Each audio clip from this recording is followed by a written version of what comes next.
Okay day 2 Tiruvannamalai.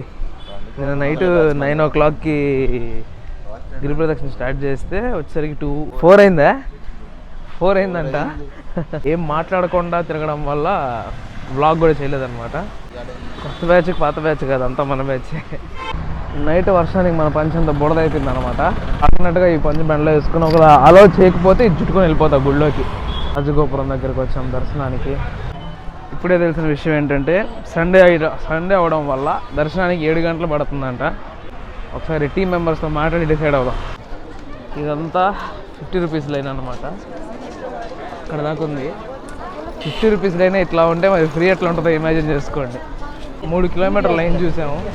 ఇంకొక అరగంటలో దర్శనం క్లోజ్ అనగా మనకు ఒక న్యూస్ తెలిసిందనమాట. లోపల ఇంకా ఓపెనింగ్ స్టార్ట్ కాలేదు, పూజ జరుగుతుందని చెప్పి. సో దర్శనంకి వెళ్ళడం క్యాన్సిల్ అయింది.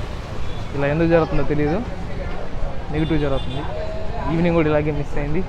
ఇప్పుడు కూడా సేమ్ అదే రిపీట్ అయింది. ఏదో బ్యాడ్.